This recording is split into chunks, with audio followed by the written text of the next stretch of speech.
piggy bank is full. You have lots of money. Where does money come from? Money is made at a special place called a mint. There are different machines at the mint. What do the machines do? One machine cuts the round coin from a long ribbon of metal, and then later another machine stamps a picture on each side of the coin. And how do they make the paper money? A special printer makes the paper money. It's made from very strong paper that lasts for a very long time. Does everybody in the whole wide world have the same money? No, different countries have different money. What can I do with my money? Well, you can buy something nice with it, or you can save it in the bank. What's a bank? A bank is a place that mines your money. So, do you have to have money if you want to buy things? Yes, usually you do. Sometimes, when Daddy has to pay the telephone bill, he doesn't just put the money in an envelope. He writes on a piece of paper. Yeah, he writes a check. What's a check? Writing a check is like writing a letter to the bank. A letter telling the bank to use his money to pay the telephone bill. Why does Mummy sometimes get money from that hole in the wall? Mummy has a plastic card from the bank. When she puts it into the hole and presses some buttons, the computer tells the bank to give her some money, and the money comes out of the hole in the wall. Oh, that's very clever, isn't it? Yes, it is. So what are you going to do with your money? I'm going to save some of it, and I'm going to buy something with the rest.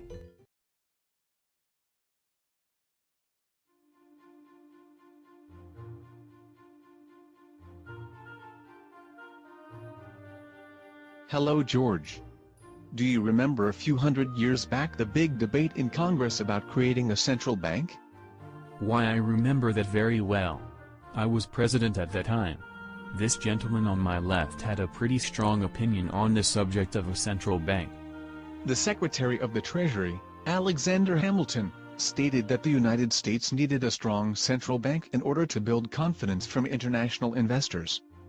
The problem that Jefferson had with a central bank is that it gave too much power to the central government when he felt that power should reside more locally on the state level.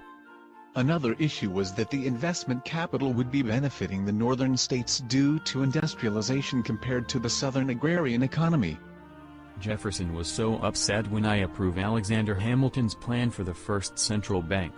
He did not like the plan on many different levels. He did not like the idea of paper money. He liked gold and silver coins because it will preserve its own level of value. President James Madison created a second central bank in order to fund the War of 1812. This second bank was established until 1833 when a Washington outsider named Andrew Jackson won the presidential office campaigning on a platform to end the central bank. President Jackson issued an executive order to end the United States government from depositing any money in the bank. This ban on central banking lasted for 80 years until 1913 with the establishment of the Federal Reserve. The Federal Reserve's role was established to maintain employment, keep prices stable, and keep interest rates at a moderate level by regulating monetary policy. The system is ran by an appointed board of governors handpicked by the president. This group forms the Federal Open Market Committee. This committee is responsible for creating this country's fiscal policies and do not require approval from the President or Congress. The Federal Reserve has a dual role to meet the interests of private banks and to represent the interests of the American citizens.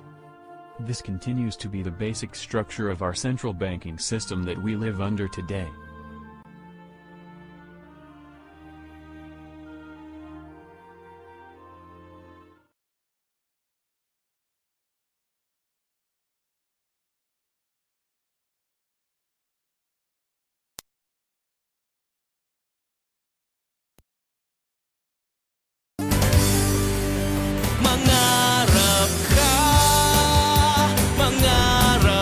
Mas malaking talyer. Madagdagan ng tindahan. Mapagtapos si Junior. The fulfillment of a dream. BPI Globe Banco is a game-changing innovation Conceived from a vision by the Ayala Group of Companies, brought to life by its key players, the Bank of the Philippine Islands and Globe Telecom. As well-established socially responsible institutions, BPI and Globe have been a long-time integral part of the Filipinos' daily lives and are now poised to empower the communities even more to realize their aspirations.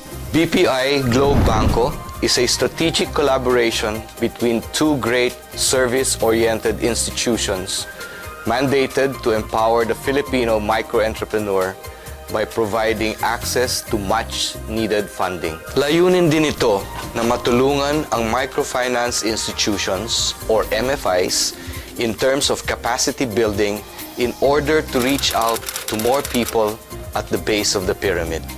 This milestone partnership between BPI and Globe establishes the first mobile microfinance-focused bank that combines banking standards and delivery networks with mobile technology within a framework of social responsibility and sustainable development in line with Ayala Group's triple CSR focus on education, environment, and entrepreneurship.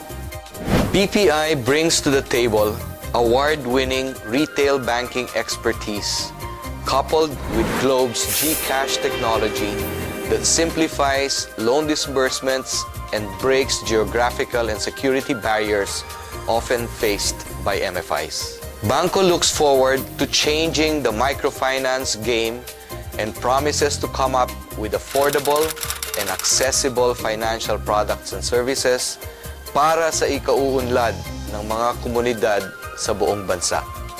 At dahil ang BPI Globe Banco ay produkto ng dalawa sa pinaka-technologically advanced company sa Pilipinas, we commit to take the best that both of them have to offer to ensure that every Filipino realizes his dream.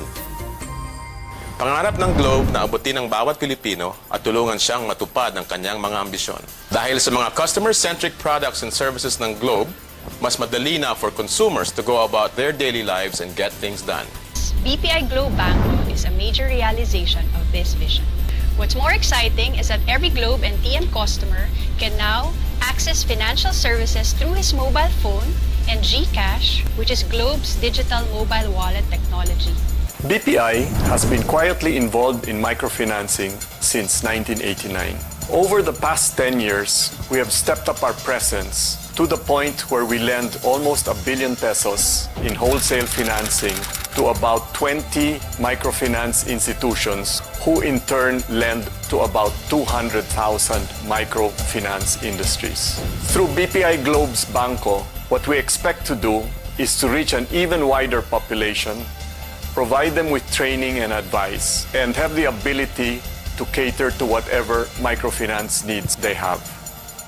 Believe kami sa kakayahan ng Pinoy, which is why through our strategic partnerships, we are poised to take our customers farther while responding to the call of the Bangko Sentral ng Pilipinas to help alleviate poverty. Umaasa kaming magiging daan ang BPI Globe Banco at ang mga MFIs para mapaganda ang buhay ng bawat Pilipino. Sa pinagsamang lakas ng BPI at Globe, we are sure to make our joint vision a reality. MFIs have been playing a critical role in helping families and small businesses thrive in the Philippines, a nation of entrepreneurs. Hand in hand with BPI Globe Banco, the role of MFIs in empowering Filipinos and contributing to poverty alleviation will be reinforced further as the core vision propelling this partnership is realized. In turn, the business of MFIs will be boosted through provision of much-needed funding at competitive interest rates. This comes timely as there continues to be a gap in the current supply of funding in the Philippines for this market. BPI Globe Banco fills this gap as it aims to broaden the reach of microfunding in the Philippines through the MFIs. Consequently, the benefits that will be realized through BPI Globe Banco will trickle down to our fellow Filipinos at the bottom of the pyramid. Matutulungan nito ang ating mga kababayan na maabot ang kanilang mga pangarap. Mangarap ka. Mapalago ang karinderya. Magbukas ng beauty parlor. Umulad ang buhay. Layunin ng BPI Globe Banco na mapabuti ang kinabukasan ng bawat Pilipino sa pamamagitan ng paghatid sa kanila ng mga serbisyong pambangko na makakatulong sa kanila na makapag-ipon at makapagdagdag ng puhunan. Sa pinagsanib na puwersa ng BPI at Globe, napakadali ng umasenso. Kailangan lang ng Globe cellphone at GCash account kung saan matatanggap ang loan proceeds. Dagdag na puhunan ba ang kailangan sa negosyo? Sa BPI Globe Banco, may easy puhunan na para sa lahat. Magaan sa bulsa dahil tingi ang pagbabayad kada linggo. Maaari na ring masiguro ang pamilya dahil pwede nang kumuha ng insurance. Affordable dahil tingi rin ang pagbabayad. At pwede ring magbukas ng voluntary savings account na may kasamang libreng insurance. May bangko na ako. Pinasimple ng BPI Globe Banco ang daan sa pag-asenso.